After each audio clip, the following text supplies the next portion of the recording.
આજે ખેડૂત નેતા રાજુભાઈ કરપડાનું મને વોટ્સઅપ પર રાજીનામું મળ્યું છે.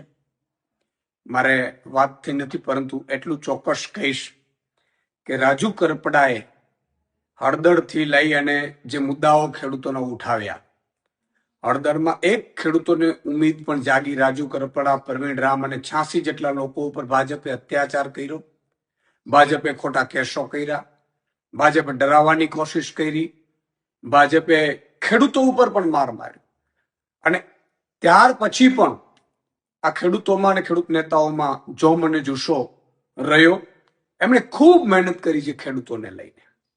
કઈ મજબૂરી હશે એ હજી મારે જાણી નથી શકાયું, પરંતુ એટલું ચોક્કસ કહીશ કે એમણે ખેડૂતો માટે અને ખેડૂતો માટે વ્યવસ્થિત ભાવ મળે, ભાજપ જે અત્યાચાર કરે છે, ભાજપ જે લૂંટ ચલાવે છે, એપીએમસીમાં લૂંટ ચલાવે છે, એને લઈને એમણે ખૂબ આંદોલનો કર્યા, મહેનત કરી. અને એટલે ખેડૂતો અને આમ આદમી પાર્ટી હંમેશા રાજુભાઈને ખૂબ સમર્થન પણ રહ્યું, ખેડૂતોનું પણ સમર્થન રહ્યું. અને આમ આદમી પાર્ટીએ પણ તમે જોયું હશે કે હળદર કાંડ પછી ભગવત માનજી અને અરવિંદ કેજરીવાલ સાહેબ સુદામડામાં સભા કરી. ખેડૂતો લગભગ 50,000થી વધુ ખેડૂતો એકઠા થયા. ભાજપ એટલું ડરી ગયું હળદર કાંડ પછી અને સુદામડામાં સભા થઈ, એટલે 10,000 કરોડનું પેકેજ આમ આદમી પાર્ટીના લડવૈયા યોદ્ધાઓના કારણે મળ્યું. પ્રવીણ રામ હોય, રમેશ મેરો, તમામ લોકો. અને એનાથી પણ આગળ જતા આમ આદમી પાર્ટીએ તમામ જિલ્લાઓ, મતલબ ઝોનમાં 7 થી 9 ઝોન અમે લગભગ કિસાન મહાપંચાયતો કરી, જેમાં પણ ખેડૂતો ખૂબ ઉપસ્થિત રહ્યા, ખેડૂતો ખૂબ સમર્થન કર્યું. અને આ નેતાઓ અને ખેડૂતોના સમર્થનમાં અમે સાઇન કેમ્પેન ચલાવ્યું અને 13,000 ગામોમાં નાની મોટી મિટિંગો કરી, ખેડૂત પંચાયત કરી, ન્યાય પંચાયત, અને લગભગ 80,000થી વધુ ખેડૂતોના આપણે સાઇન કેમ્પેન લઈ અને સમર્થન મેળવ્યું. અને એ અમારું ડેલિગેશન એ ત્યાં ગયું, મુખ્યમંત્રીશ્રીને માનનીયને મળ્યા. પણ એટલું ચોક્કસ કહેશું કે ખેડૂતોને આમ આદમી પાર્ટીને એના લીડરો ઉપર ખૂબ ઉમ્મીદ છે. અમે ખૂબ સંઘર્ષમાંથી ઉભા થયેલા છીએ. ભાજપ હંમેશા કોશિશ એવી કરતી હોય છે કે લીડરો તૂટી જાય, લીડરોને સામ દામ દંડ ભેદ કરીને હેરાન કરવાની કોશિશ કરવામાં આવે. રાજુભાઈ સાથે સુધી મને હજી ખબર નથી, મારી વાત નથી થઈ. એટલે હમણાં 2 દિવસ પહેલા જ મારા ઘરે કાર્યક્રમમાં આવ્યા હતા. મેં લગભગ તમામ ખેડૂતો અને ખેડૂત નેતાઓનું અહીંયા 10-12 હજાર લોકોની વચ્ચે સન્માન પણ કર્યું હતું, યોદ્ધાઓનું. ખેડૂતો પણ ઉપસ્થિત રહ્યા હતા અને ખેડૂતોને પણ ખૂબ મોટી ઉમ્મીદ છે આમ આદમી પાર્ટીને, એના નેતાઓ ઉપર, એના સંઘર્ષ ઉપર. એટલે કોઈ મજબૂરી રહી ખબર નથી, પરંતુ ભાજપ હંમેશા કોશિશ આવું કરતું રહ્યું છે. તમે જો આ પહેલા પણ કેટલાય નેતાઓ જોઈન્ટ થયા, પણ ભાજપ કોઈ ના કોઈ રીતે એને તોડવાની કોશિશ કરે, એને ડેમેજ કરવાની કોશિશ કરે, એને હેરાન કરવાની કોશિશ કરે.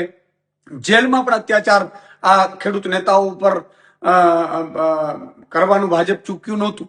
મેં જે રીતે જેલમાંથી આવ્યા પછી બધા જે આગેવાનો મળ્યા છે, ખૂબ અત્યાચાર કર્યા છે. યાર, એ લોકોનું વાંક શું હતું?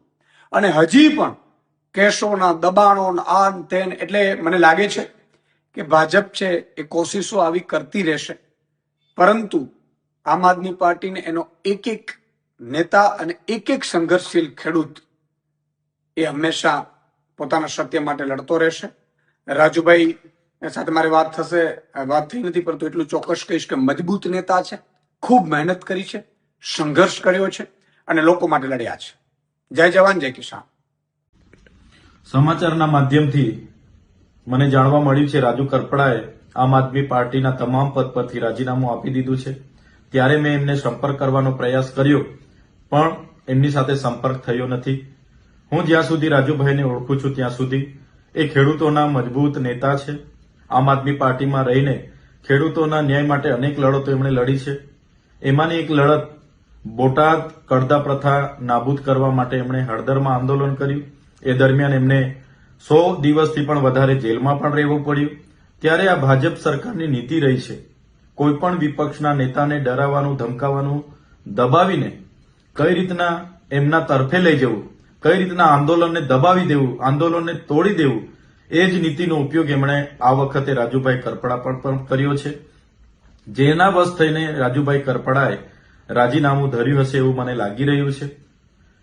જે પ્રકારે આમ આદમી પાર્ટીએ પૂરા ગુજરાતમાં ખેડૂતોની સાથે રહીને જે લડત આખી ઊભી કરી છે, એ લડત આજે પણ આમ આદમી પાર્ટી લડે છે અને આવનારા દિવસોમાં પણ લડવા માટે આમ આદમી પાર્ટી કટિબદ્ધ છે. ગુજરાતની જનતા માટે હર હંમેશ આમ આદમી પાર્ટીના કાર્યકર તરીકે અમે સૌ ગુજરાતની જનતાના ન્યાય માટે હર હંમેશ લડતા રહીશું.